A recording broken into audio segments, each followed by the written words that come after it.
Welcome to Hightower Las Vegas fourth quarter briefing. I'm Hugh Anderson, sitting in for our head of research, Raina Penalova. We're going to change it up a little bit today, and I'm going to be interviewing my partner, Adam Thurgood. And Adam, welcome. It's nice to be here. Good to have you. We're going to talk about a variety of subjects, but let's start with inflation.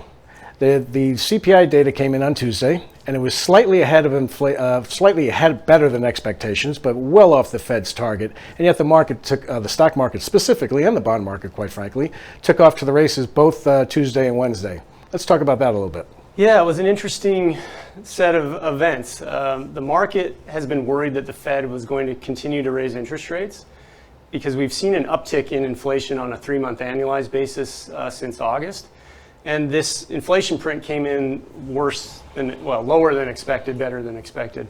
And that gave the market some confidence that the Fed is done raising interest rates. So we saw a big spike in stock prices, bond prices rebounded. From my perspective, 1 month is not a trend. We need to see a bit more confirmation that inflation is not going to ramp up for a second leg. And we'll see where that goes. But for now, the market is very happy with the inflation readings that we received for this month. So let's talk about the segue into the stock market. It took off, and it's been a very challenging year in terms of the stock market data. The S&P 500 has been doing very well on the back of 7 stocks, and yet the broad indices are barely up or slightly down in most cases. Let's talk about that. Yeah, it's an interesting environment where the S&P 500 is a market cap weighted index. The biggest names in the index have the most weight in terms of how it performs, and those big names happen to be those Magnificent 7 tech stocks, and they've been ripping this year. But you compare the S&P performance, which is up 17-18%, with, say, the Dow Jones, which is up only 5%, or small caps, which are just trying to break even, and you have a totally different market environment. Typically, when those big generals are leading and the troops aren't following, it's not a real healthy and sustainable market rally. So we're a bit, concerned about what we're seeing there. And from a valuation perspective, the big names are heavily overvalued. The Magnificent 7 trades at 34 to 35 times earnings versus the equally weighted S&P at, say, 18 times versus international at 14 times. So there are pockets of value in the market, but I don't think it's in the big names or the index in general. Brings back memories of the Nifty 50 from the 60s. Yeah, absolutely. Most people don't have 100% of their money in the stock market, so they have bonds as well, and yet bonds are heading to their 3rd year of negative returns, and that's almost unprecedented. Let's talk about that. Yeah, we'll see where the bond market ends this year. It's right on the cusp of breaking into positive territory, but we've never seen it in our careers, 3 straight down years, certainly. And it's because of the relationship between interest rates and bond prices. So as a quick refresher on how bond prices work, bond prices are negatively correlated to interest rates. As interest rates rise, bond prices go down. And if you think about why that is, let's say that a newly issued bond today is issued at the market rate of 5% with a 5% coupon. So let's assume it's a treasury, no credit risk. So you buy it at $1,000. It's going to pay you a 5% coupon through the life of the bond, and when it matures, you get your $1,000 back. Now, if, let's say we bought that bond today, and a week from now, something happens in the market where the market interest rate goes to 8%, well, no one's going to want to buy our 5% bond if we're pricing it at $1,000. So what happens is the price will fall, so the combination of the increase back to $1,000 plus the 5% coupon that you're getting will equal the market rate. And we've seen the 10-year Treasury go from under 1% in 2020 to hitting 5% a few weeks ago. That's an enormous move in both percentage terms and absolute terms, which has been a big drag on the bond market. Now, bonds are somewhat self-correcting because as the price falls, the return that you expect to receive from that point until maturity increases. So on a forward-looking basis, we think the bond market looks much better. But in the short run, we'll see where it goes. A lot depends on where inflation ends up settling and also what happens with the economy. Exactly. Now, people who shop at the grocery store, pump gas, it's the time of year where they're looking at their healthcare premiums go up. They understand they're paying more for everything, but do they really understand what inflation truly is? It depends. I think intuitively, inflation is easy to grasp. It's a period over period increase in prices. Where it gets tricky is the media will say things like, well, inflation is falling. And the rate of inflation is falling, but inflation itself is still positive. So while inflation was at 9% last year, we're still seeing core inflation at 4% this year, which means that prices are still going up by 4% over where they were last year. And that makes it a little bit tricky for people to understand. In terms of actual price declines, that's called deflation. And we don't usually see that unless there's a massive economic problem. The Fed is terrified of deflation because it creates a negative cycle of people deferring consumption. So inflation is tricky, but you're not going to see inflation really get under control until we get control of what's happening with things like the money supply. We've seen the money supply increase dramatically. One of the ways we measure the money supply is what's called other deposit liabilities. It went up 45% pre-COVID until it peaked out. Now it's rolling over now, so that's putting some downward pressure on the inflationary pressures that are out there. But it's still well above trend, and inflation, until we work that excess money out of the system, will probably be a problem. Inflation comes from too much money chasing too few goods, and we had the nasty combination of too few goods because of COVID supply shocks and a bunch of excess demand and excess money because of all the stimulus that went into the system. As a team, we've had a view that there was a recession on the horizon because of rising interest rates and the fallout from COVID and the displacements there, and yet the recession seems to just not, it still seems to be over the horizon. How do you explain the deferral of that? And even though the underlying data seems to keep pointing to a slowdown in the economy. Yeah, if you look at leading economic indicators, a whole host of them, they show that a recession looks like it's going to happen. One of our favorite measures is the leading economic index, and it's at levels that have never been seen before without a recession. And you can see the same thing with things like the inverted yield curve or temporary job readings. There are a whole host of leading indicators that are at like more or less never before seen levels that didn't coincide with a recession. But it hasn't happened yet. And it hasn't happened yet because the consumer has remained fairly strong. The government's pumping a lot of money into the system. And those two factors make it tough to have a recession. Now, it's still our base case. We think it's the highest probable outcome. It's not a 70 or 80% probability, but it's higher than the other odds out there. And we'll have to see when it materializes. But we are looking across the board at a lot of different indicators, and they're telling us that a recession is probable. Now, the mighty U.S. consumer has always been the fullback of the economy. 70% of the economy is based on consumption. But what's happening with that mentality? Well, the consumer has basically stayed employed, right? The majority of consumers that want a job have a job. So consumer spending has been strong, but we are seeing some, problems with like credit card delinquencies are up. They're up 50% year over year. They're still at low relative levels, but they've increased quite a bit. And you're starting to see cracks in consumer confidence. One of the ways that we like to look at it is by looking at the expectations index of where consumers feel like they'll be in 6 months and the spread between how they feel about current conditions.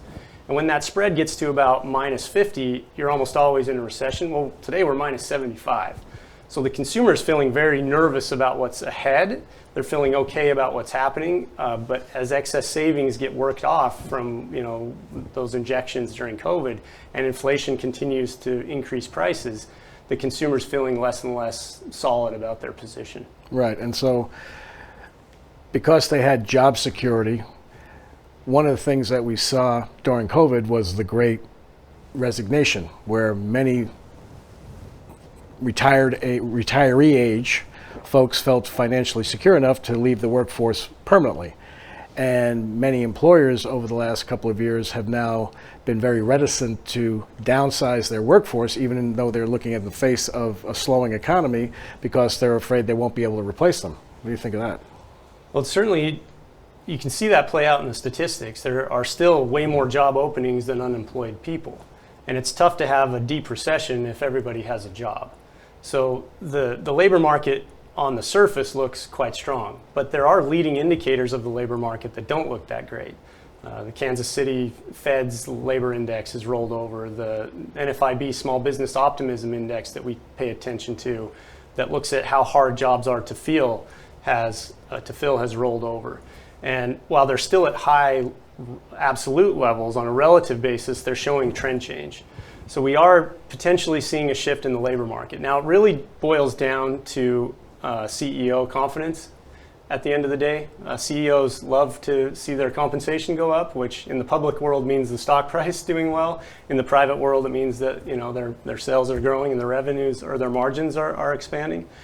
So as margins become pressured, that's when CEOs will say, okay, we need to start laying people off. So we're keeping a close eye on CEO confidence, and it's also rolling over, not yet at terrible levels, but definitely a concern. Right.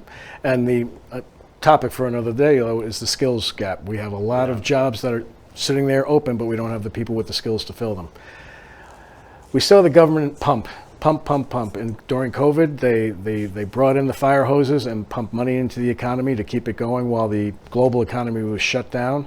And then as that was easing, then we came up with the government's Inflation Reduction Act, I think was the name they gave it. And there was a whole nother slew of money. Where's that leading us? That's a great question. We have what's called exorbitant privilege because we are the world's reserve currency. But we are abusing that power at the moment. We're running ridiculous budget deficits, $2 trillion budget deficits over the past couple of years. During a good economy. Yeah, without a major recession or a major war. That's never been seen. So it's a little bit tricky to understand where this leads us if we don't end up with a recession. What if we do get a recession? Maybe the budget deficit goes from 8% of GDP to 14 or 15, and then it's a real big problem. To put it into perspective, at the end of 2019, total federal debt was $19 trillion. Today, it's over $33 trillion. That is mind-boggling when you consider how big a number of $1 trillion is, right? So we have our challenges ahead of us, but it doesn't appear that the federal politicians have any desire to really rein in spending, which is one of the reasons we're overweight gold. As the money supply continues to expand because of excessive spending, we just think that it's intuitive that the gold price would increase. So talk about that a little bit in this year's asset allocation performance. It's been pretty interesting that gold has held up fairly well through thick and thin, regardless of the gyrations of the dollar and the financial markets. Yeah, gold tends to have a fairly high correlation to the change in the real interest rate. And the real interest rate is the difference between the nominal rate that you see, in say a treasury, less inflation. And real interest rates have skyrocketed over the past 18 months, but gold has managed to stay fairly well elevated. It's knocking on the door of $2,000 an ounce again. That to me is a signpost that maybe there's something more significant happening under the surface. And when you look at, say, central banks buying a lot of gold, that's another signpost. Absolutely, absolutely. So next year is everybody's favorite year, and I'm not talking about the Olympics, it's an election year.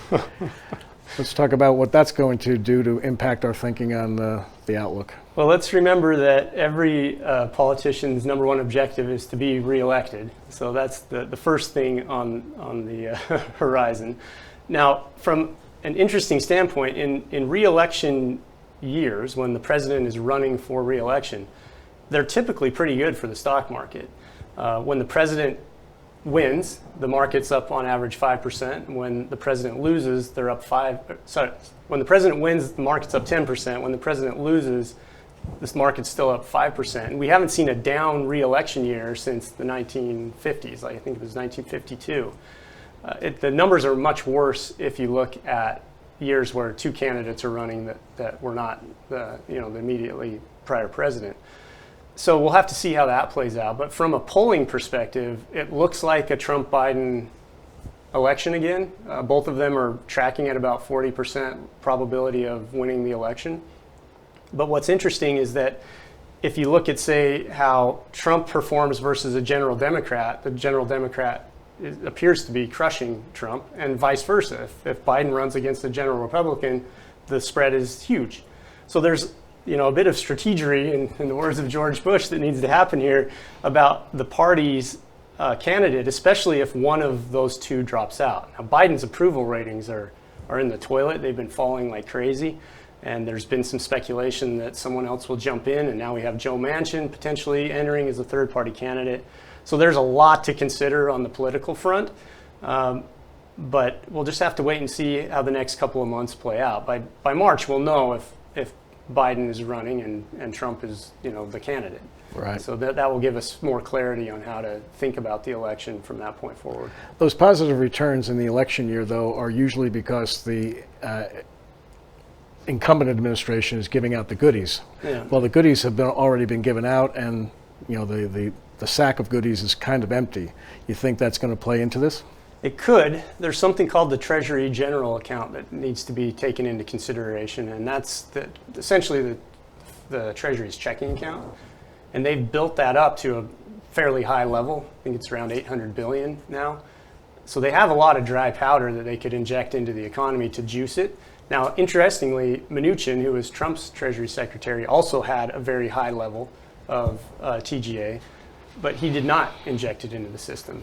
Theoretically, they're not supposed to do that, but it's there, and these are unique times. So we'll have to see if they try to juice the goose, right, to keep the economy going. Juice the goose. So let's tie this all together. Where are the opportunities? Well, we talked about gold. We still think that's a structural, long-term place to have some allocation for a lot of different reasons. Gold has produced a fairly great return over the past 40, 50 years, especially when you consider its diversification benefits.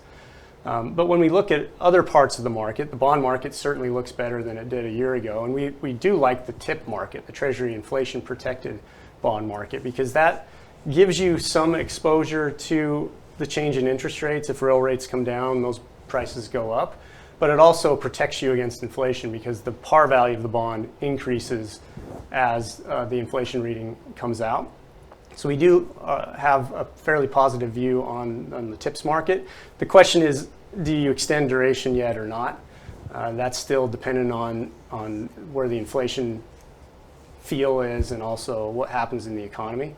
And then we are finding good pockets of value in the equity market. And they tend to be in companies that produce real things, like energy companies or mining companies.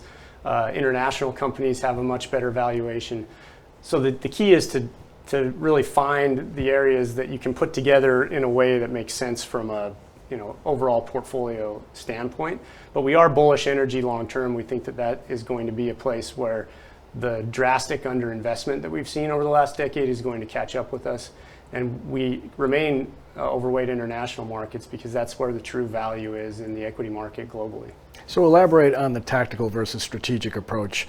We've seen the energy names decline for the last probably 6-8 weeks after a very healthy run for a number of quarters, and yet strategically we think that the upside is very substantial. Talk about how we incorporate the tactical view versus the strategic view into the portfolio. Yeah, on the strategic side of things, about 75% of our core models are run via what's called an optimization process. So we're looking at asset class expected returns, so the expected return for gold and US stocks, international stocks, and we run them through a mathematical process that takes the expected returns, their risk levels, their correlation to each other, and it comes up with the best risk-adjusted return portfolio. And that is a 5 to 10 year view, so a long-term view. And that drives 75% of what we're doing. The other 25% is much more tactical. It's looking for opportunities that are unique, like, say, the uranium trade that we've had on for a while. It's been a tremendous, place to have some capital. And also, tactically is where we risk manage. So at this point in time, we're worried about the recession. We're worried about elevated valuations in the U.S. So tactically, we're underweight the U.S., overweight some other areas of the economy. Or the global equity market.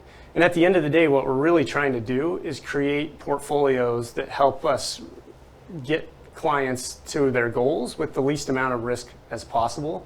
And we think that combination of strategic versus tactical is a great way to get there.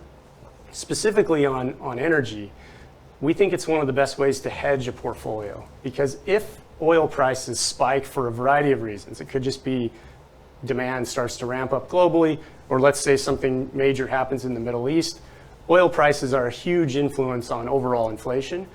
And if inflation goes up, bonds go down and stocks in general probably go down, but energy stocks do extremely well. So they've become an integral part of actually hedging portfolios against a broad set of outcomes.